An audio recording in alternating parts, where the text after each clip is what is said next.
Assalamualaikum warahmatullahi wabarakatuh. Waalaikumsalam warahmatullahi wabarakatuh. Alhamdulillahirabbil alamin. Bersyukur sekali kita kepada Allah Subhanahu wa taala bahwa Allah Subhanahu wa taala gerakkan hati kita, gerakkan diri kita dan mampukan kita untuk bersama-sama duduk mempelajari agama Allah Subhanahu wa taala. Masih tentang berpikir, pagi ini kita akan berbincang lebih lanjut mengenai tafakkur agar kita memahami apa yang perlu kita pikirkan dan keutamaan dari tiap-tiap berpikir itu, yang pada saat ini akan mengkhususkan untuk membahas ayat-ayat mengenai seruan berpikir. Dan Masya Allah, penjelasan lebih lanjut yang sepertinya akan dibahas selama beberapa pertemuan. Beliau musannif dari kitab ini, yakni Syekh Muhammad Shaleh Al-Munajjid, menukilnya dari Ihya Ulumuddin yang ditulis oleh Abu Hamid Al-Ghazali, atau lebih masyhur dengan sebutan Imam Al-Ghazali. Tidak berpanjang kalam, langsung saja kita ikuti pembahasannya bersama dengan Mas Abu Nada. Tafadhal. Bismillah, alhamdulillah, salatu wassalamu ala rasulillah wa ala alihi wa ashabihi wa ma'ala ma'bad. Kita lanjutkan pembahasan kita.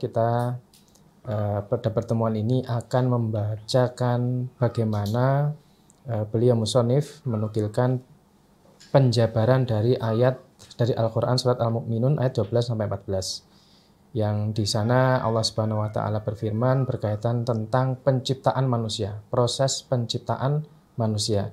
Dan di dalam proses penciptaan manusia itu ternyata ada banyak sekali keajaiban yang kalau kita pikirkan mestinya itu bisa membuat tumbuh dalam hati kita ta'zim kepada Allah Subhanahu wa taala. Qala musannif hafizahullah taala, kata beliau, wa tafkiru dzikri nutfah fil kitabil azizi laisa li yusma'a li lafdahu wa yutraka tafakkura fi ma'nahu. Jadi kata beliau, penyebutan kata nutfah dalam Al-Quran itu bukan semata-mata untuk didengar lafadznya saja, pengenalan oh ada istilah nutfah, kemudian ditinggalkan dan tidak memikirkan maknanya. Akan tetapi diperintahkan untuk bertafakur, memikirkan maknanya. Fangdur, maka perhatikanlah al-an sekarang ila nutfah, perhatikanlah nutfah itu. Kata beliau, wahiyya qutratun minal ma'i qadirah. Nutfah itu adalah setetes air yang hina. Lau turikat sa'atan layadribuha al-hawa'u fasadat wa antanat. Kata beliau, kalau air itu ditinggalkan sebentar saja, kemudian dia terkena udara, maka dia akan rusak dan membusuk. Kaifa akhrajaha Rabbul arbabi minas sulbi wa taraib. Kemudian bagaimana Allah itu mengeluarkan air yang hina itu dari tulang sulbi, itu dari pertemuan antara tulang dada dan tulang sulbi. Wa kaifa jama'a baina dzakara wal unsa wa alqa ulfata wal mahabbata fi qulubihim. Kemudian bagaimana Allah jadikan antara laki-laki dan perempuan itu sampai kemudian mereka muncul keharmonisan, rasa sayang di dalam hati mereka, ada ketertarikan di antara mereka. Jadi prosesnya beliau jelaskan mulai dari bagaimana Allah itu memunculkan perasaan itu sampai nanti proses terjadinya pembuahan. Wa kaifa qadamahum bisilsilatil mahabbah wa syahwat ilal ijtima. Kemudian bagaimana juga Allah itu mengarahkan mereka kemudian sampai pada munculnya rangkaian rasa cinta dan syahwat sampai mereka kemudian bersatu. Wa kaifa istakhraja an-nutfah minar rijali bi harakatil wiqa'i.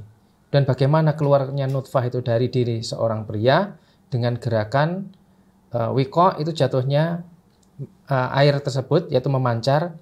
Jadi kalau kita perhatikan, beliau itu mengarahkan pada kita bahwa sampai urusan keluarnya air itu juga ada sebuah desain khusus gitu. Kalau kita perhatikan, ini bukan dalam rangka bukan saru sebenarnya, tapi ini kita bicara ilmu. air mani itu memancar, itu mirip dengan misalnya kalau kita perhatikan kalau pernah memegang senapan angin itu kan dipompa dulu sampai penuh anginnya, baru dirilis itu kan, dia cepat. Jadi kurang lebih seperti itulah. Nah, desain seperti itu kan bukan sesuatu yang kemudian asal gitu, tapi kenapa dibuat seperti itu sehingga air mani itu memancar dan bisa sampai menyentuh pada ovum. Wa kaifa istijlaba dima al-haid minal a'makil uruki wa jama'ahu fir rahim. Bagaimana kemudian dima al-haid, ini mungkin terjemahnya lebih tepat adalah ovum, itu terkumpul dari saluran-saluran pembuluh darah yang akhirnya terkumpulkan ada di dalam rahim. Dalam rahim seorang perempuan. Summa kaifa khalaqal maulud minal nutfah wa saqahu bima'il haid wa ghadahu hatta nama wa roba. Dan bagaimana pula kemudian terjadi perjumpaan antara sel sperma dengan ovum itu sehingga terciptalah al-maulud, dari setetes sperma itu, dari setetes nutfah itu yang menempel ke ovum itu, dan dia mendapatkan gizi di sana sampai kemudian tumbuh dan berkembang. Wa kaifa ja'ala nutfah wa hiya baydaul musyriqah alaqatan khamra'a. Bagaimana menjadikan nutfah yang awalnya adalah putih, bersih, kemudian berubah menjadi warna merah. Summa kaifa ja'alaha mudghatan. Kemudian bagaimana Allah menjadikan itu segumpal darah.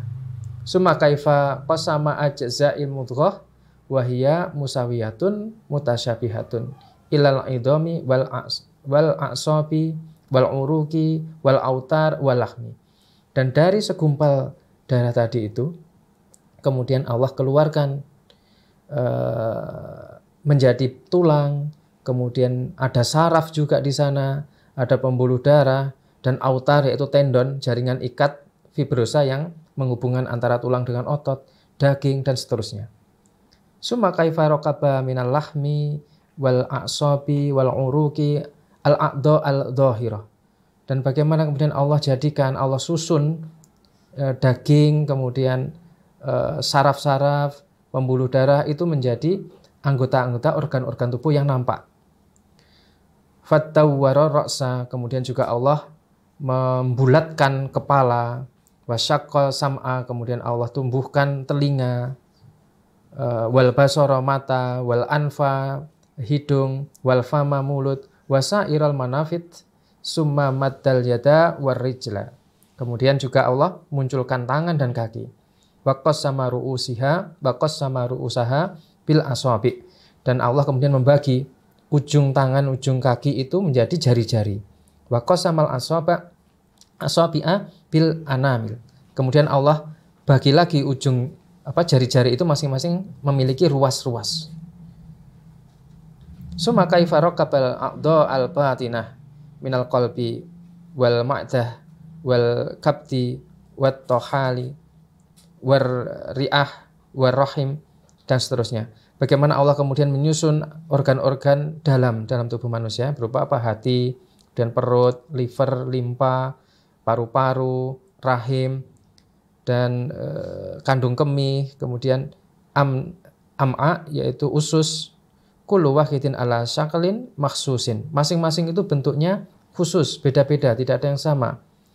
Wa miqdarin makhsusin, ukurannya juga khusus.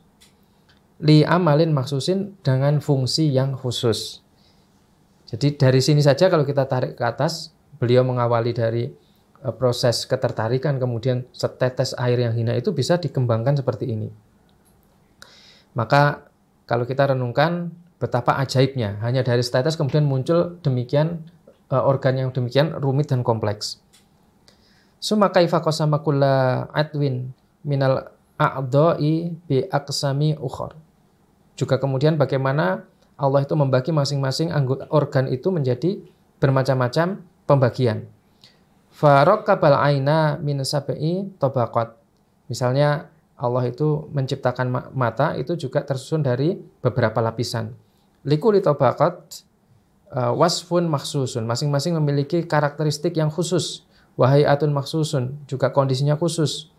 Lau fuqidat tabaqatun minha au zalat sifatun min sifatiha ta'attalat al-ainu anil ibsar. Kalau salah satu dari lapisan yang menyusun mata itu tidak ada atau dia hilang misalnya, salah satu sifatnya itu tidak berfungsi, maka mata itu menjadi tidak berfungsi. Jadi rangkaian-rangkaian dan organ-organ yang susunannya kompleks seperti itu tidak mungkin terjadi secara otomatis sendiri. Pasti ada yang menyusun, dan ini adalah kemahabesaran Allah Subhanahu wa taala. Fangdur al-an, maka perhatikanlah sekarang ilal idham, kepada tulang. Jadi perhatikan tulang-tulang kita ini, wahya ajsamu sulbatun qawiyatun. Dia adalah anggota tubuh yang keras dan kuat. Kaifa khalaqaha min nutfatin sakhifatin raqiqatin. Bagaimana Allah menciptakan tulang-tulang itu dari nutfah, setetes air tadi itu. Yang sakhiqatin, yang lemah, raqiqatin, yang lembut, yang kalau dibiarkan kena udara sebentar aja langsung membusuk. Tapi muncul tulang yang demikian kuat. Summa ja'alaha qawaman lil badan. Kemudian Allah jadikan tulang itu sebagai penyangga, pengokoh badan, wa imadan lahu, dan penyangga bagi badan. Summa qaddaraha bimiqdar mukhtalifatin. Bimaqadira mukhtalifatin. Kemudian Allah kadarkan, Allah tetapkan ukurannya dengan ukuran-ukuran yang berbeda-beda.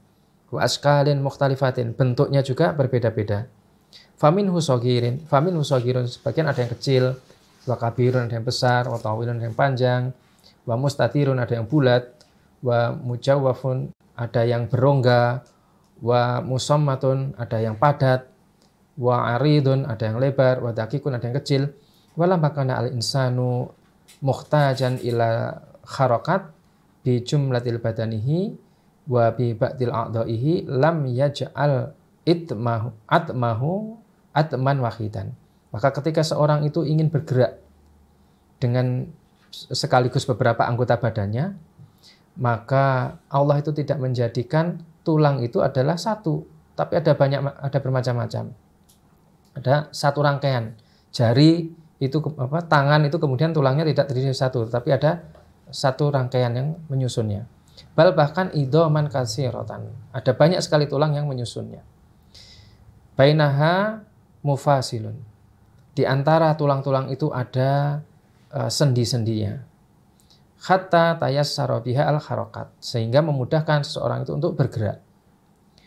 Wa qadara syakla kulli wahidatin minha ala wafaqil harakatil matslubah biha. Dan Allah kadarkan, Allah tetapkan ukurannya, bentuknya, bentuk-bentuk setiap tulang itu, sehingga apa? Cocok, pas untuk bergerak.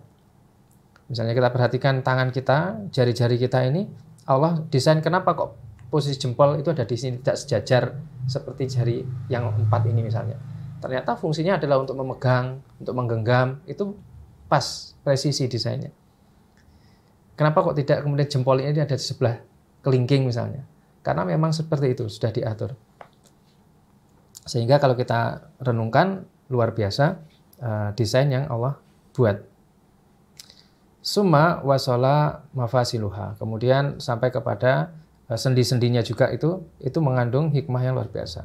Warabatuha biba'tin, yang itu mengikat antara anggota-anggota atau bagian-bagian tulang itu. Bi'autarin anbatatha min akhati torfai al-admi. Bagaimana kemudian tulang itu dia disambungkan oleh autar, yaitu tendon atau jaringan ikat fibrosa tadi itu. Yang dia itu tumbuh di salah satu ujung dari tulang. Ada 2 ujung tulang, itu tendon itu tumbuh di salah satunya. Wa alsaqahu bil admil akhar karribatilahu. Kemudian menempel kepada tulang yang lain itu seperti sebuah ikatan. Summa khalaqa fi akhadin torfai al-admi zawaid kharijah minhu. Kemudian Allah juga ciptakan dari ujung tulang yang satu itu adalah tonjolan, sesuatu yang berlebih yang menonjol. Wa fil ukhra khafran ghaisatan fihi. Sedangkan ujung yang lain itu berupa cekungan yang bisa digunakan untuk apa istilahnya mengunci ya, masuk ke dalamnya gitu. Masuk ke dalamnya. Muwafaqatan li syakli zawaid, yang ceruan itu cocok pas dengan tonjolan tulang yang menjadi pasangannya. Li tadkhulu fiha, agar tulang itu bisa masuk ke dalam cerukan itu dan pas. Watan tabiku alaiha, itu sesuai atau pas. Fasara al-abdu in arada takhrika juz'i min badanihi lam yamtani alaihi. Kalau seorang itu kemudian ingin menggerakkan badan, itu tidak kesulitan, dia tidak terhalang. Walaula al-mafasil la ta'tilu alaihi dalika. Kalau misalnya antara tulang tadi itu ceruan dan tonjolannya itu tidak pas, tentu itu akan menyulitkan orang bergerak. Jadi bahkan beliau memandang sampai urusan persendian ini pun juga ada hikmahnya. Dan ini by design. Artinya tidak mungkin itu hanya tiba-tiba gitu ya. Tidak mungkin itu majigagi gitu. Nah ya, majigagi terus tiba-tiba muncul.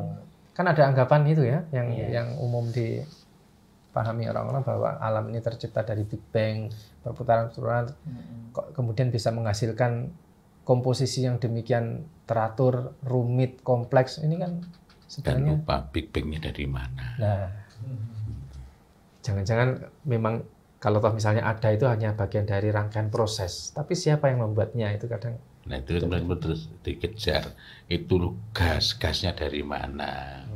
Nanti kan akhirnya pasti ada awalnya. Akhirnya mentoknya causa prima. Wah, causa prima itu dalam Islam namanya Allah. Dan kita tidak boleh menyebut causa prima karena saudara Allah, tidak bisa disepadankan dengan itu. Iya. Summa ungdur kaifa khalaqallahu idhamar ra'si.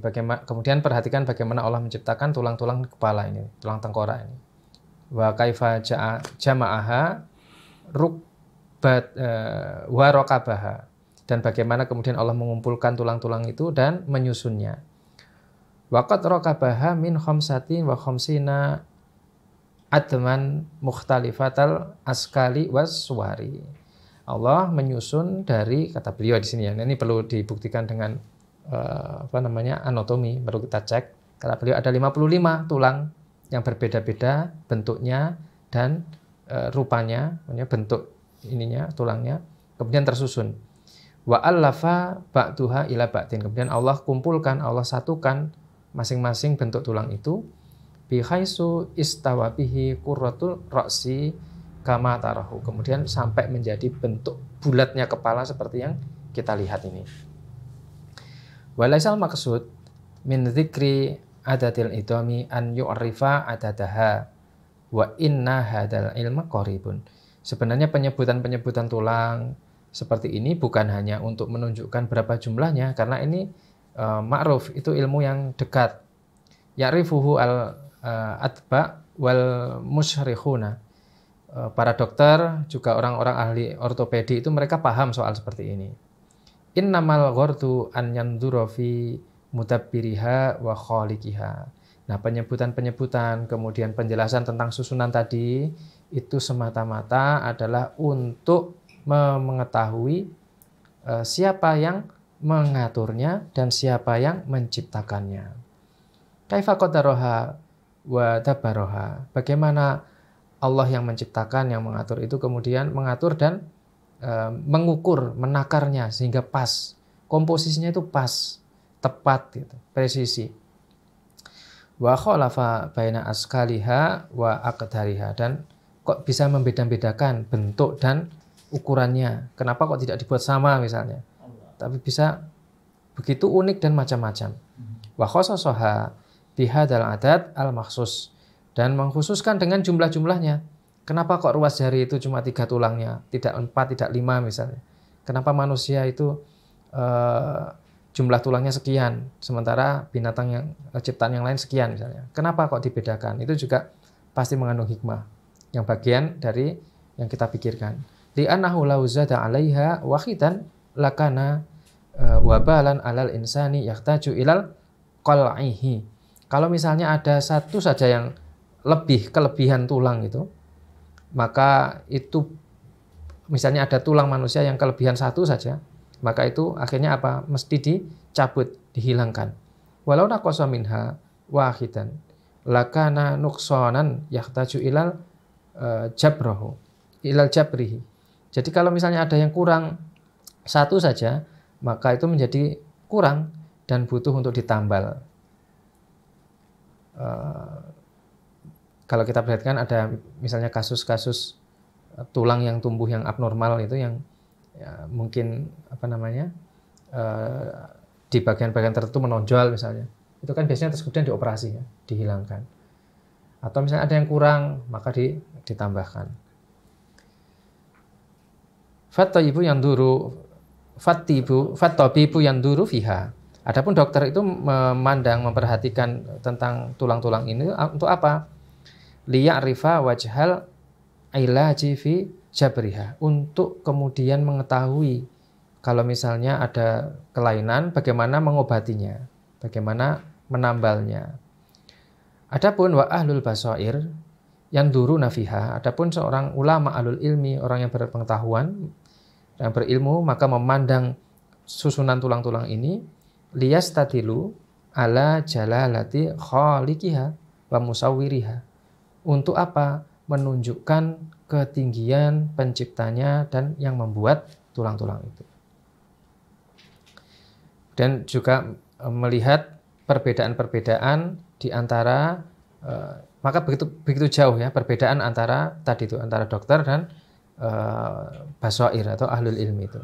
Jadi kalau meskipun masing-masing punya manfaat, dokter memang dalam rangka untuk mengetahui itu, dalam rangka untuk misalnya pengobatan dan semisalnya. Adapun ahlul ilmi adalah dalam rangka taqarrub ilallah.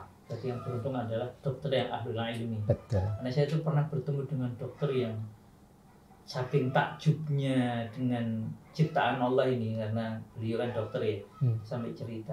Maka saya itu kadang heran mengapa ada dokter yang tidak mengimani Allah. Karena ayat-ayat Allah itu sejelas itu.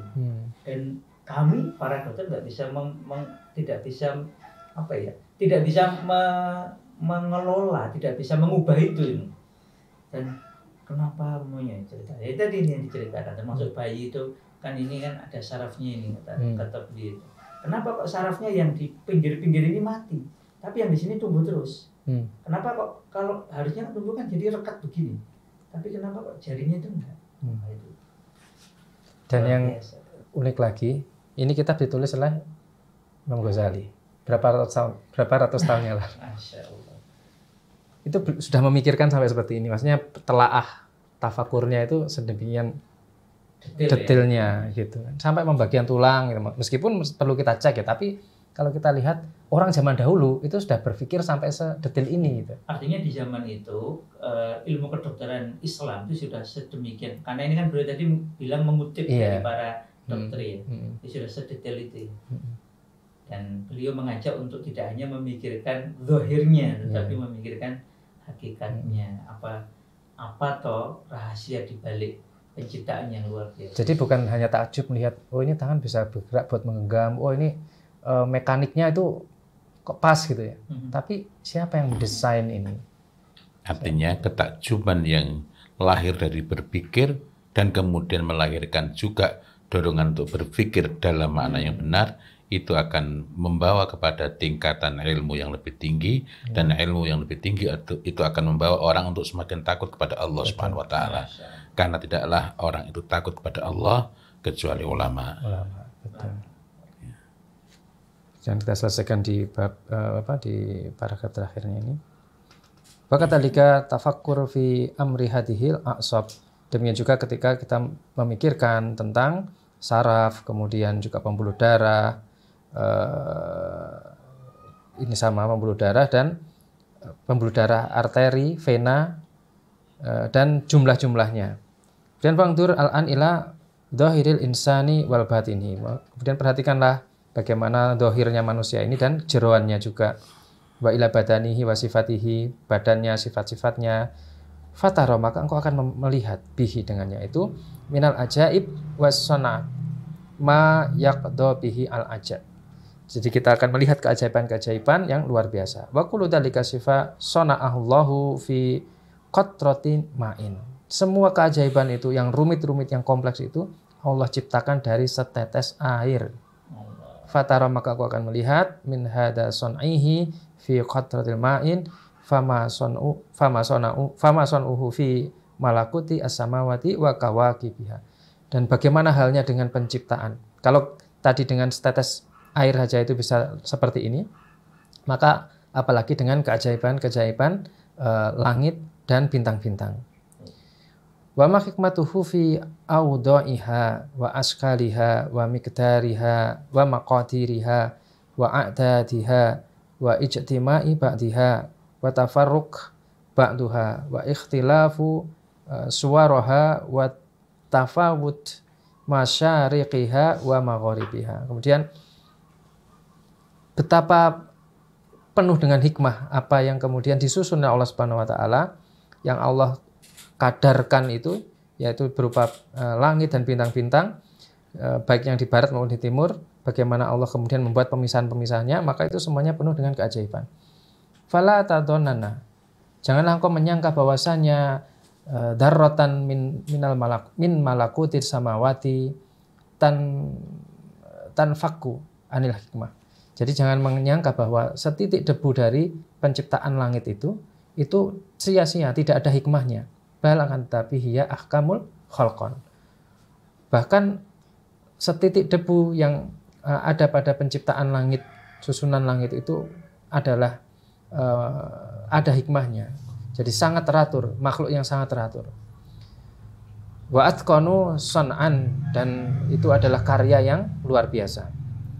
Wa ajma'u lil ajaib minal badanil insan, itu lebih ajaib dibandingkan keajaiban manusia. Tadi kan sudah disebutkan tentang bagaimana manusia itu tercipta dari setetes air, kemudian sampai perkembangannya seperti itu. Nah, kata beliau, langit itu lebih lagi. Dan ucapan ini bukan sekedar analisa, tetapi ini adalah kabar dari Allah Subhanahu wa taala. Kata beliau, balla nisbati li jami'i ma fil ardi ila ajaib as-samawat walidzalika qala ta'ala. Karena sesuai dengan firman Allah taala, la khalqus samawati wal ardi akbaru min khalqin nasi. Jadi penciptaan langit dan bumi itu lebih besar, lebih agung daripada penciptaan manusia. Walakinna aksaron nasi la ya'lamun, akan tapi umumnya manusia itu tidak mengetahui. Masya Allah. Ya, itu mungkin kita baca pagi ini. Bagian akhir ini sekaligus mengingatkan kepada kita bahwa kalau kita tidak berhati-hati, maka sungguh kita termasuk orang-orang yang tidak mengetahui, karena Allah sendiri yang menjaminkan walakinna aktsaran nasi la ya'lamun. Bahkan andai kata kita berpikir dengan cara yang salah, bukan dengan mengikuti tuntunannya, niscaya kita juga termasuk yang disebutkan dalam ayat ini, walakinna aktsaran nasi la ya'lamun. Karena itulah kita perlu jalan yang lurus, proses yang benar, agar kita tidak termasuk walakinna aktsaran nasi la ya'lamun. Insyaallah kita lanjutkan perbincangan ini pada pertemuan berikutnya. Mudah-mudahan Allah Ta'ala jadikan kita termasuk orang-orang yang berilmu, orang-orang yang berpikir dengan berpikir yang lurus, berpikir yang benar, dan mudah-mudahan Allah Ta'ala tambahkan kepahaman, karuniakan kepahaman, berikan rezeki kefahaman kepada kita, serta gerakkan hati kita kepada kebenaran. Wallahu a'lam bishawab. Ihdinas siratal mustaqim. Billahi taufiq wal hidayah wa ridha wal inayah. Walhamdulillahi rabbil alamin. Wassalamualaikum warahmatullahi wabarakatuh. Waalaikumsalam warahmatullahi wabarakatuh.